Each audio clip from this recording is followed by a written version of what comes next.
नाजरीन, smart TV में खुश आमदीद। शुरू अल्लाह के नाम से जो सब का मददगार है। नाजरीन, इसराइल की फौजी ताकत, असला की बरतरी और टेक्नोलॉजी की दफाई निज़ाम का चर्चा पूरी दुनिया में मशहूर था, मगर हमास के हमला होते ही इसराइल ने अमेरिका से फौजी इमदाद तलब कर ली। जिस मुल्क के पास इतना असला हो वो लड़ाई होते ही बम से लेकर मिसाइल तक अमेरिका से मांगने लगे, तो बड़ा अजब दिखाई देता है। क्या ये वही इसराइल है जिसकी ताकत का डंडोरा पूरी दुनिया में पीटा जाता था और भारत समेत तकरीबन 20 ममालिक को ये असला इस फरोख्त करता था। कतर के बाद इसराइल दुनिया में दूसरे नंबर पर इसराइल है जो अपनी हिफाजत के लिए असला पर सबसे ज्यादा रकम खर्च करता है। अभी तक जमीनी लड़ाई में इसराइल बहुत बड़ी कामयाबी हासिल नहीं कर पाया। 15 दिन गुजरने के बावजूद इसराइल हमास पे काबू नहीं पा सका। इसराइल सारा गुस्सा नहत्ते अवाम पर निकाल रहा है और गजा पर शहरी आबादी पर बम बरसा रहा है।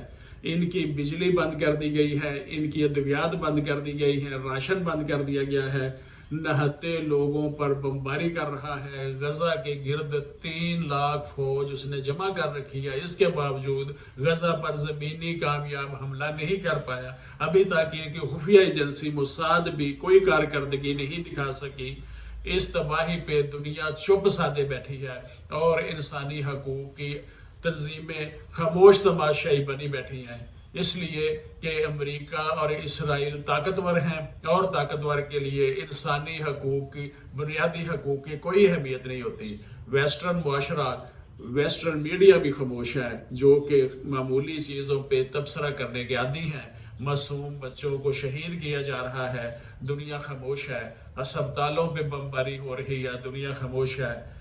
मोसाद खुद को दुनिया की नंबर 1 इंटेलिजेंस एजेंसी करार देती है, लेकिन 4000 रॉकेट इन पर जा गिरे, इन्हें पता ही नहीं चला। अब तो दुनिया ये कह रही है कि ऐसा करवाया गया है जैसा कि 9/11 में अमेरिका में ये एक वाकया करवाया गया था। ये भी 9/11 की तरह एक वाकया करवाया गया ताकि हमास का मुकम्मल खात्मा कर दिया जाए और खुद को दुनिया के सामने मजलूम साबित किया जाए कि हमला हमास ने किया था।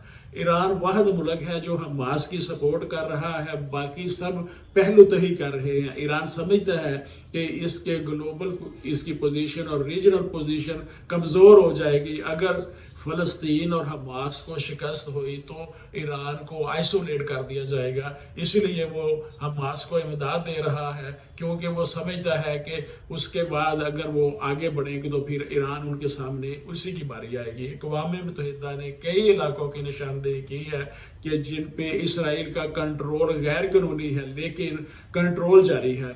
अक़वाम मुत्तहिदा में अगर करारदाद पेश होती है तो अमेरिका वीटो कर देता है। इस लड़ाई की भी करारदाद पेश हुई, अमेरिका ने वीटो कर दिया और अपना बहरी बेड़ा भी इसराइल की मदद के लिए भेजा है।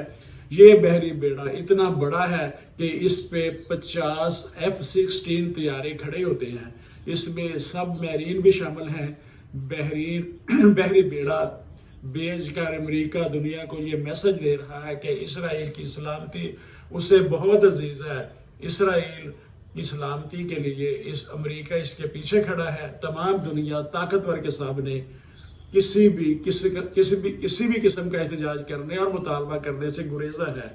यही कुछ इराक में हुआ, दुनिया ने एहतजाज किया मगर ताकतवरों ने अपनी मर्जी की और इराक को तबाह कर दिया।